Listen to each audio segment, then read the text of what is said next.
I had just gotten pregnant. Then my husband died in an accident. While I was mourning him, a stranger suddenly appeared behind me. Excuse me, ma'am. I have a proposition for you.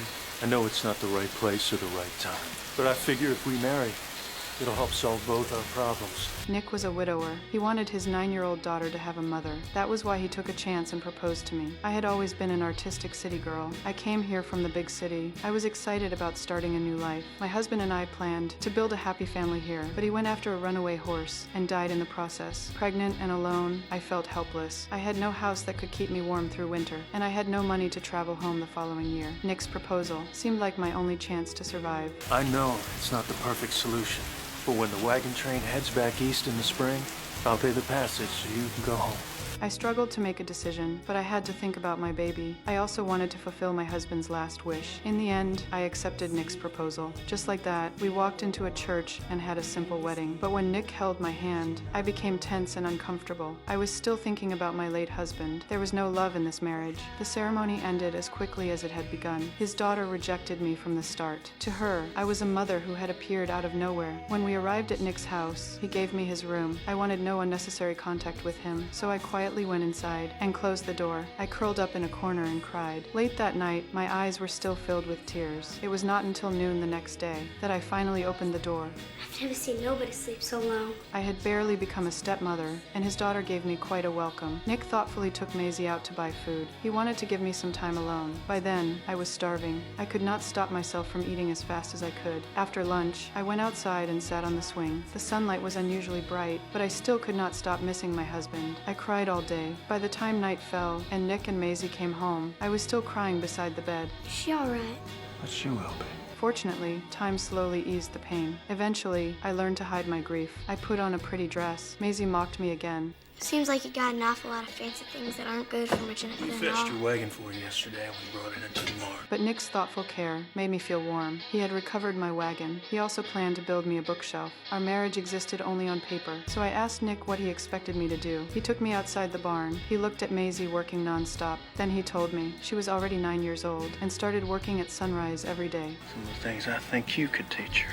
Things she learned from her mother. I agreed to help, but I had grown up in the city. I knew nothing about farm work. I could not collect eggs from the chicken coop. I could not milk a cow either. Maisie could not understand why Nick had married someone as useless as me, so she deliberately threw cow manure at me. She only meant it as a joke, but when I told her she had to obey me, things became tense again. I don't want to be here either. But the fact of the matter is I made a bargain with your father and I intend to keep my end of that bargain even if you do everything short of trying. That argument turned us completely against each other. At dinner that night, the tension at the table was just as bad. But early the next morning, I realized Maisie was missing. I rushed around looking for her. I finally found her in the barn. She was trapped on the roof and too scared to come down. There was a skunk on the ground. It looked harmless, but if anything startled it, it would immediately release its smell. I slowly reached out my hand. Then the dog suddenly ran inside. It accidentally startled the skunk. I sat in the bathtub, enduring the horrible smell. Maisie used tomatoes to remove it. Most of the odor came off. But when Nick returned that evening, he could still smell the strong scent. I thought that little disaster might improve our relationship, but we still could not get along. Every day we were either arguing or about to start another argument. Hope you can make something better than burnt pancakes.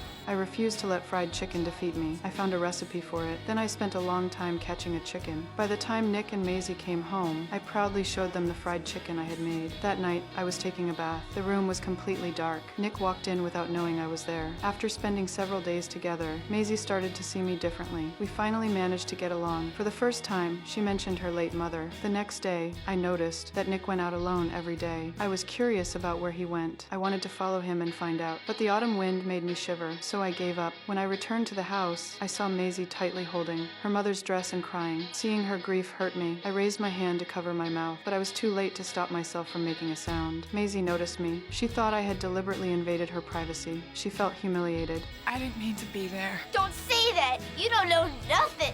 I do want to help you.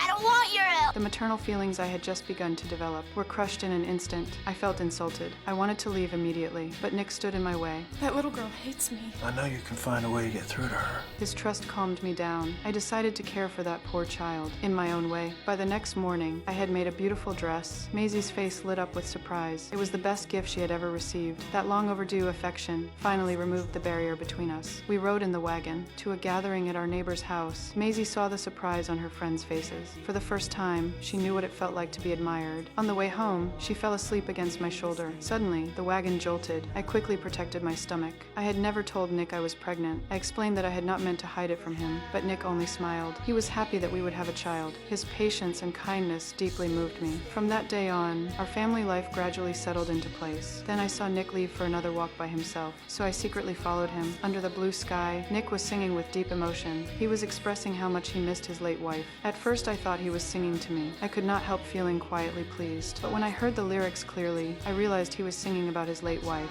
so I quietly walked away. On my way home, I unexpectedly found the missing horse. The memories came rushing back. I walked over to the horse. All the grief I carried for my husband poured out, but winter came quickly in the west. One moment, snowflakes were drifting down. The next, a blizzard had taken over.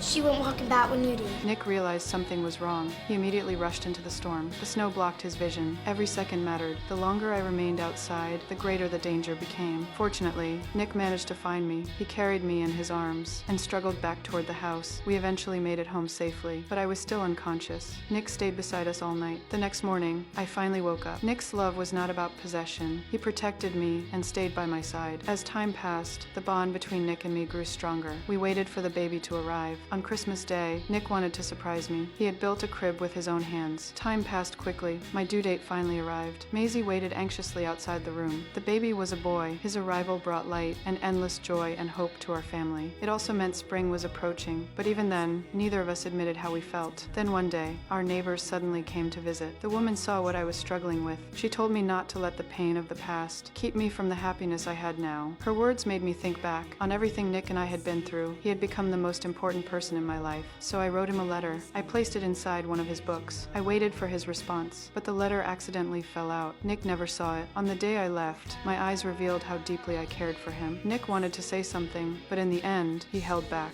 I left with the wagon train. When Nick returned home, he was devastated. He dropped to his knees and prayed. Then he lowered his head and finally noticed the letter. Only then did he realize how I felt. He immediately mounted his horse and raced after me.